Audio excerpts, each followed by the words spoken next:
Mike Radich here, and I'm now joined on the phone by MMA Veteran Artenas Young. Artenas, how are you? Oh, fine, man. Doing great. Artenas, you got a fight coming up at Legacy FC 11 against Bubba Bush. How's training been going for the fight? Training's been going actually great. This has been one of my longest camps I've had in a long time, so that's really good. Bubba Bush is a good formidable opponent that I'm facing. I've been scheduled to face him multiple times, and it hasn't happened, so I'm excited about this one, man. Training's been great. I'm feeling great. I'm ready to kick some butt Friday night. Going good. What holes do you see in Bubba Bush's game? Oh, man, the way I look at it, Bubba Bush right now, he's good at what he does, man, and you can say that about every fighter, I guess, but in Bubba Bush's case, he's real one-dimensional, man, and I think that's going to be his biggest problem, coming to this fight against me. I'm a mixed martial artist, and I take, much pride in that, and I try to learn every craft that is offered in our sport, and in Bubba's case, I know that he focuses on his takedowns, and that's his game. And I know that works for a lot of people, but I think that's going to be one of his biggest holes, is that he's coming here with, a one-track mind, and I'm going to gladly show him some other dimensions of the game. I was on the Legacy FC website a little while back, and it was for their last event, Legacy 10. The poster had you versus Gerald Harris. Why didn't that fight happen? Unfortunately, it didn't happen. That would hurt me. I had an injury, unforeseen injury that happened right in the beginning of that camp. Actually, right in the beginning, I got started on that camp, and I think I had been training really hard since my last fight, and I had took some time off. I've been just doing a lot of weight training and whatnot, and it seemed like maybe I just was overtraining in certain areas. And in that certain area, it gave out on me, man. So I have an injury that I couldn't bounce back from in time enough to give the opponent and Gerald Harris a good match. So I did the right thing, and I informed everybody and had it back out for the first time in my career. I know you have to take care of business against Bubba Bush on May 11th, but if you should get past him, would the fight with Gerald Harris, is that what you want next? Well, it's funny you say that. After, I take care of Bubba Bush, which is, of course, like you said, the most important thing I'm focused on. I do have plans right after. I'm going to be fighting for the Legacy title, and I've been up for that Legacy title for quite some time. A buddy of mine, Andrew Craig, who's now with the UFC, had the title, so I couldn't fight him. Once he relinquished it, I had my eyes set on it. I don't think Gerald Harris is going to be fighting at 185 anymore.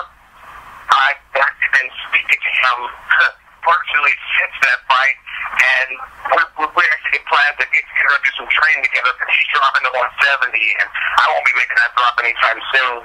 So I think I'm going to keep my eyes set on whoever that Legacy finds to put in my way, so I can get my title and be crowned as the 185-pound champion like I'm supposed to. You turned pro in MMA in 2010. Your last fight against Clifford Starks was the main event for Shark Fights 20. This fight, Legacy 11, live on HDNet, you're going to get great exposure. Are you pleased with the way your MMA career has gone so far? I'm going to be perfectly honest with you on this question. I am, and I'm extremely blessed, man. I consider it it's amazing almost. Like you said, it's only been 2 years as a pro. I fought on, quite a few televised cards. It's been a main event a couple of times now. It's awesome, man. This has been a blessing. I'm so ecstatic on where my career is at right now. I don't come from a martial arts background. I don't come from any type of combat sports background. I've never spent a day in my entire life in a gym with any type of combat training, as far as boxing or kickboxing or anything. So 4 years ago when I started this, I just was trying something out. 250 pounds. I was trying something out, and 4 years later, here I am, fighting on main events against Clifford Starks, and now I'm going to be fighting on 18-man live, and so it is a wonderful thing. I'm very pleased where I'm at, and it's a part of the reason why I'm so focused on getting to the top, because I feel like it's a divine path. Your losses to Clifford Starks, Jared Taylor, Jeremy Kimball, Brian Lightfoot. What did you learn from these fights? Yeah, it's okay. But like I was saying, Clipper Starks is my most recent loss, and Clipper Starks knows. I've talked to him. He knows he didn't get the best of me that night. He couldn't take me down. We fought a decent fight, but I didn't have my legs under me. I just, came off of a very, very weak camp, if I don't say myself, and I paid for it. So I learned that I gotta, come to every fight ready to go, from the first bell to the last bell, and that's going to be the difference that you guys are going to see on May 11th with Legacy. That's going to be the big difference right there. When the bell rings, you're going to see the machine gun, and when the last bell rings, you're going to still see the machine gun. Nobody likes to lose. Nobody likes to take a loss. But is it maybe good that you've lost early in your career so you know where you have to improve on? Because a lot of guys, they rack up 10, 15, 20 wins in a row, and they get this false sense of security where they know where they are, and when they finally do lose, they don't know how to recover. Is it maybe good that you've lost early? That's so funny you said that. That's a great question. I tell a lot of young fighters that I know the same thing, and the answer to the question is yes. Point blank, period, yes. I've been very thankful for the losses I took, surprisingly. I want to take the losses like I take a win. I don't take it harder than it needs to be, but I take it hard enough to learn from it. And the fact that I've lost early in my career was almost a hidden blessing, because, like you said, I was able to learn how to bounce back from losses. I did that in small positions, the small presence of where I've seen guys go undefeated, take one loss, and it takes them a year or two to bounce back to even get back in the cage. And I don't want to be that guy. If I happen to not win a fight, I know to go back to the drawing board. I study, I figure it out, and I get back in there. And so, yeah, the losses I took early in my career were actually a hidden blessing. I obviously would have rather have won them, but I learned from them. So therefore, I take it with stride. You fought one time for Strikeforce. Now, was this just a one-fight deal because they came to Texas, you're a Texas guy, or was it, maybe they're before they were purchased by the UFC, maybe there was something in place before? What exactly happened to them? Because the one time you fought for them, it was a win. Yeah, that was, man. I really had high hopes for those guys. They really treated me well, and we had plans. Now we had plans to go and to go a little further in that whole process. But Strikeforce, like you said, unfortunately, was bought out by Dupa. And it seemed like when that happened, plans got changed real fast, and communication was lost, and it seemed like it just came and went. We were planning and hoping on, and actually working on more fights with Strikeforce. That was the whole deal and the whole plan. But as soon as Dupa came in, it kind of changed everything. I have some friends who still fight with Strikeforce, and they're having similar situations still today. So, maybe me getting out when not fighting again with them was just meant to be, so that I can, plant my stake somewhere else. Do you think that the reason you're no longer with them is because they eliminated the Challengers series? Because usually when guys win on the undercards of the big shows, they get promoted to the main card of a Challengers series.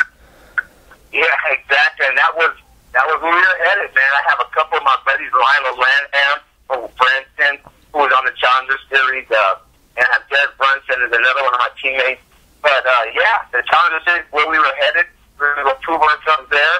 It was the Strikeforce proving ground, and I was looking forward to fighting on there. But unfortunately, Dupa didn't want to keep that going, and so instead of sitting around twiddling my thumbs waiting for them to give me a call back, we had to make things happen. And Shark Fight came along with the televised deal, which was very promising. And I fought on the co-main event, the second fight with them, and then of course the main event, the next fight with them on Clipper Starks. So it really panned out, but yeah, I would like to have seen the Challenger series go a little longer.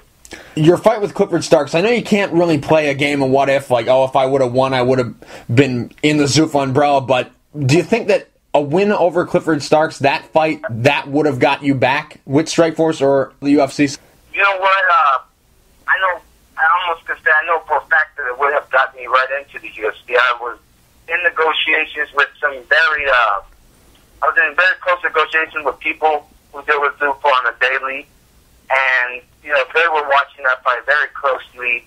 I had a lot of eyes on me that night, and that's one of the things that really sucked. Actually, you know, every time I think about it, it actually hit me hard the first month after that fight because it just kept settling in. I knew I was headed into the big show after that win, and it didn't happen. You know, it didn't happen for whatever reason. But yeah, I know a win over Clipper Starks definitely would have put me right in the door with Dupa, one way or another, whether it's been Strikeforce or it would have been UFC, which I'm sure would have been UFC. I know Clipper Starks went 2 weeks later to UFC, and right. And honestly, right. I can knock Clipper Starks out, you know, 8 times out of 10. You know, in the first and second round, 8 times out of 10. There's no question about that. And unfortunately, that night just happened to be one of those 2 chances he had, and he got away from it. You fought 5 times in 2011. You're getting a little bit of a later start because you weren't able to fight in February, but what's a realistic number of fights for the remainder of the year? Well, I'm looking to go at least 5 times this year. I like you said, I fought 5 last year. I like to fight a lot. I love to fight back to back. Once I get in the groove, I love to go. Lord willing, I don't have any injury. I love to keep going, and there's no need for me to stop. So I'm looking for 5 more. I know I have a fight, Lord willing, as long as I'm healthy. I have a fight coming up in July 13th with Legacy also, and I think we have 1 more in August. And I'm going to take all 3 of those and take a little break and come back and finish the year strong with 2 more.